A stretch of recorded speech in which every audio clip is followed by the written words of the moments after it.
Ya, kata Nabi Shallallahu Alaihi Wasallam, aslud da'i al batnu, sumber segala macam penyakit itu adalah perut.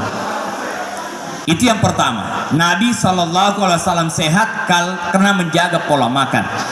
Yang kedua, Nabi Shallallahu Alaihi Wasallam sehat karena puasa.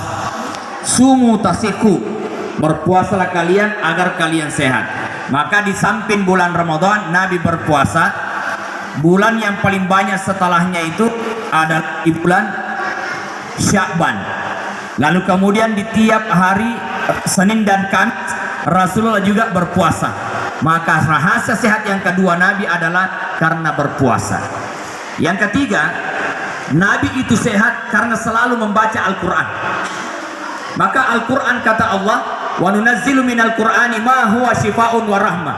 Al-Quran itu diturunkan menjadi obat dan rahmat. Maka boleh Bapak Ibu menjadikan Al-Quran sebagai bacaan yang kemudian kita baca, kita tiupkan pada air, lalu kita minum. Itu Al-Quran menjadi obat. Seorang kepala kampung itu tersengat ular yang berbisa yang menyebabkan kakinya itu bengkak.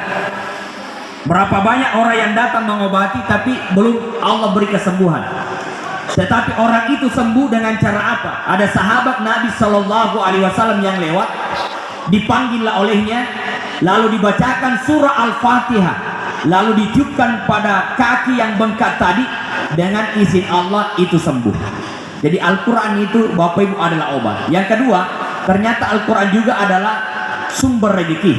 Misalnya ketika Utsman bin Affan berkata, wahai Ibnu Mas'ud. Nah, Abdullah Mas'ud ini menjelang wafatnya dikatakan kepadanya, wahai Abdullah bin Mas'ud, maukah aku berikan gaji-gajimu yang selama ini engkau tidak ambil? Apa kata Abdullah bin Mas'ud? Wahai Utsman, tidak usah berikan gaji itu. Bukankah kau punya anak dan istri yang butuh biaya hidup? Iya, saya tahu. Tetapi aku telah mengajarkan istri dan anak-anakku untuk membaca surah Al-Waqiah tiap malam. Aku pernah mendengar Rasulullah berkata, kata Abdullah bin Mas'ud, aku pernah Rasulullah berkata bahwa siapa yang membaca surah Al-Waqiah di tiap malam, maka tidak akan ditimpakan kemiskinan. Maka ibu-ibu kalau ingin rezeki lancar, ya bacalah Al-Waqiah tiap malam. Pak Ustaz, saya sudah baca tiap malam Al-Waqiah, kenapa rezeki saya belum datang? Oh, penyebabnya adalah karena engkau tidak punya pekerjaan. Maka bekerja dulu sambil baca Al-Waqiah, harus ada pekerjaan. Ya sama kalau ada air PDAM yang mengalir, kalau tidak ada pipa yang masuk ke rumah kita, maka air itu tidak akan belok ke rumah kita. Sama dengan rezeki, mesti ada pekerjaan dan juga ada dengan doa, usaha dan doa. Yang keempat, kenapa Nabi Shallallahu Alaihi Wasallam sehat?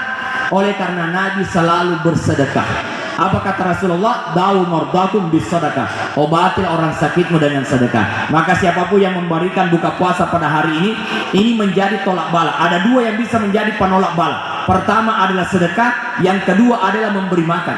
Boleh jadi ada musibah yang akan Allah timpakan, baik pada keluarga, rumah tangga, pada pekerjaan atau anak-anak kita, tapi berkah dari memberi makan dan sedekah itu Allah hindarkan dari musibah.